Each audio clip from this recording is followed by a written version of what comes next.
In the bustling heart of Nairobi, Baraka Mwendwa, the most successful businessman with his empire stretching across real estate, hospitality, and technology, making him one of the youngest billionaires in Africa. Yet, despite his immense wealth, he had one fear: was there anyone who could love him for the man he was and not just for his money? For years, Baraka had watched as friends fell into the trap of fake love, marrying women who were more interested in luxury than loyalty. He refused to make the same mistake.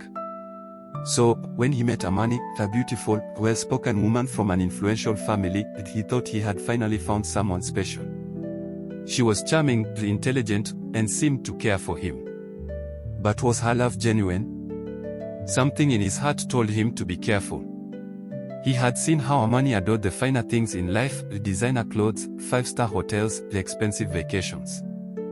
Did she love him, or did she love the lifestyle he provided?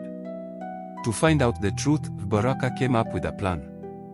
One evening over dinner at an exclusive rooftop restaurant, he took Amani's hands in his and sighed, "Amani, I have to travel to Dubai for an important business deal. I'll be gone for a month, but I've arranged for a new driver to take care of you while I'm away," he said. Amani pouted. "A whole month?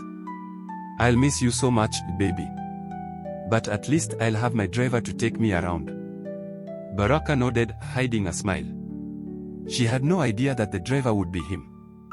The next morning, he traded his custom-tailored suits for a simple chauffeur's uniform, black slacks, a white shirt, and a cap pulled low over his face. He also wore sunglasses to further disguise himself. He introduced himself as Juma, a quiet, respectful driver assigned to her. At first, Amani barely noticed him. She would sit in the back seat, scrolling through her phone, chatting with friends about fashion, parties, and vacations. Baraka remained silent, observing her. But as the days passed, he started to notice things that disturbed him. One day, Amani had a lunch date with her best friend, Sheila, at a high-end restaurant. While driving them there, Baraka listened to their conversation. "So, have you set the wedding date yet?" Sheila asked excitedly. Amani scoffed. "Not yet. But soon. I mean, Baraka is rich, do you know what that means? My life will be perfect. Mansions, luxury cars, first-class vacations. He may not be as fun as some guys, but at least he can provide for me." Baraka felt a sharp sting in his chest. Was that all he was to her, a provider? A few days later, he decided to test her character again. While driving her to an event, he intentionally took a detour through Kibera, one of Nairobi's largest informal settlements. Suddenly, he pulled the car to the side and sighed dramatically. "Madam, I'm sorry, but the car has a mechanical issue. We may need to push it to the nearest garage." Amani's face twisted in disgust. "What do you mean push? Are you serious? In this dirty place? I don't have money to call a mechanic right now," Baraka said, watching her reaction carefully. Amani crossed her arms. "Then call someone who has money. This is ridiculous. I can't believe Baraka hired such an incompetent driver." Just then, an elderly woman carrying a heavy basket of vegetables was passing by. She accidentally dropped a few tomatoes near the car.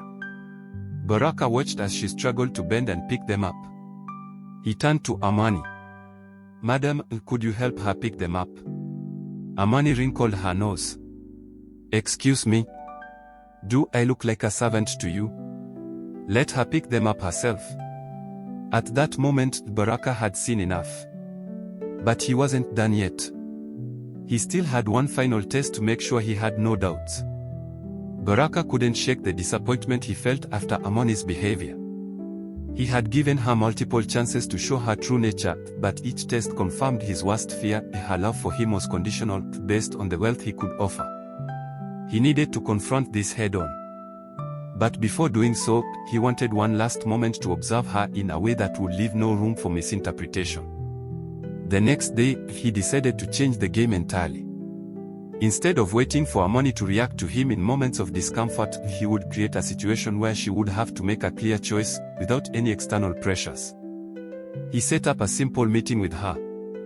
This time, there would be no high-end restaurant, no designer clothes, just a very basic cafe where he had arranged for them to meet.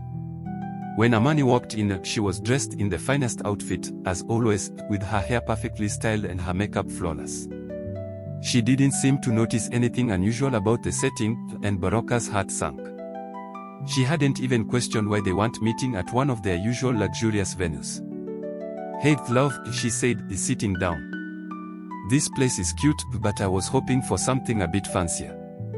Maybe next time." Baraka forced a smile. "We'll see. I've been thinking a lot about what we've talked about recently, and I want to know if you'd still want to be with me if everything changed. If I was just Juma, the man who drives you." Amani blinked in surprise. "What do you mean?"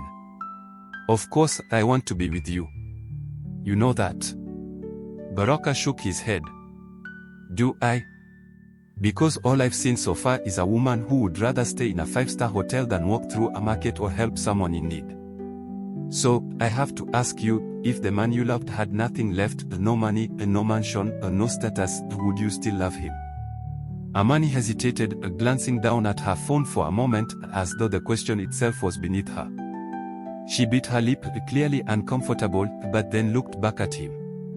"Baraka, what are you trying to say? I don't understand why you're asking this." Baraka took a deep breath. "Amani, I've been observing you. I wanted to know if you truly cared for me or if it's only the lifestyle. I guess I have my answer." Amani leaned forward, reaching for his hand. "Baraka, you're overthinking this. I love you. Of course, I would stay with you. You mean the world to me." But Baraka could see the uncertainty in her eyes. She was uncomfortable, unwilling to let go of the luxury and the status. And there it was, the moment he needed. At that point, Baraka stood up, his heart heavy but his mind clear. "I think I know what I need to do now. We need a break, Amani. I need to know that you love me no matter what." Amani looked stunned, her face flushed with a mixture of confusion and anger. "What are you saying, Baraka? Are you breaking up with me?" "I'm saying that I need time. I need to find out if this love is real," Baraka said softly, turning to leave. Amani sat there in silence, trying to gather her thoughts. The weight of his words hung in the air, leaving her unsure of how to react. She had always thought her beauty and charm were enough to keep him at her side, but now, with everything on the line, she wasn't so sure. As Baraka stepped outside, he didn't feel the relief he expected. He wasn't sure if he had just made the right decision or if he was about to walk away from something real. He glanced at his phone and saw a message from a number he didn't recognize: "Meet me at the usual place. It's urgent." The message was from someone he hadn't expected to hear from, someone who might have answers to the questions that still gnawed at him. Baraka turned back toward the cafe, his thoughts racing. Was he about to make another mistake? Or was this the test that would show him something that even Amani could not? The next chapter of his journey was just beginning, and it was going to require him to face more than just Amani's love. It would demand he confront his own heart. The road ahead was uncertain, but one thing was clear: Baraka was about to learn a lot more about who he could truly trust. Baraka's steps quickened as he made his way toward the meeting place mentioned in the message.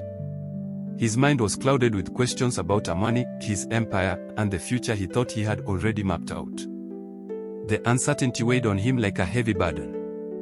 He had been so focused on the external, on what Amani showed him, that he hadn't truly examined the deeper questions about who he was and what he truly wanted. He arrived at the meeting spot, a quiet, little cafe tucked away in the corner of Nairobi's busiest street. He recognized the man waiting for him immediately. It was his old friend, Keto, a man he had trusted with many things over the years. Keto's appearance, though less polished than Baraka's, always had a certain wisdom about it. "Baraka, my brother," Keto greeted him with a warm handshake. "I know you've been struggling. I've been watching how things have unfolded with Amani. You can't fool yourself anymore. You need to confront the truth." Baraka sat down, frustration bubbling inside him. "But how do I know, Keto? How do I know if it's real? I've given her everything, but the more I give, the more I doubt." Keto leaned back in his chair, studying Baraka's face with a knowing look. "You're focusing on the wrong things, Baraka. You've spent all this time watching her, testing her, trying to figure out if she's the right one. But you haven't asked yourself one crucial question: what does your heart truly want? Baraka's brow furrowed. What do you mean? I mean, Keto continued, you're waiting for a woman to prove she loves you, but you're not giving her a chance to show who she really is. Love isn't a test, it's a choice. You need to ask yourself, can you love her, too, if everything fell apart? And if you can't, then maybe she's not the one for you. But if you can, then stop testing her and start trusting her.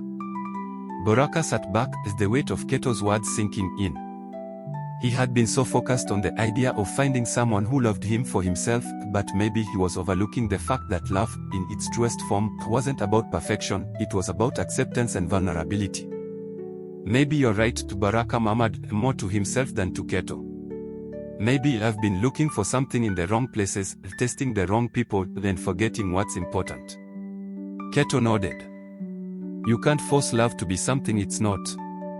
And if it's real, it'll come when you're ready to accept it, flaws and all. Baraka sat there for a moment, contemplating everything Keto had said. Amani wasn't perfect, but neither was he. They were both human, navigating a complex world where love wasn't guaranteed, but it was still worth striving for. It wasn't about the tests of the games, it was about whether they could both give each other the space to be vulnerable, to grow, and to build something meaningful together. Baraka stood up, his mind clearer than it had been in weeks. Thanks, Keto. I think I know what I need to do now. With newfound clarity, Baraka returned to his car and drove to Amani's apartment. When he arrived, he found her waiting outside, her face reflecting a mix of confusion and hope. Amani, he began, stepping out of the car.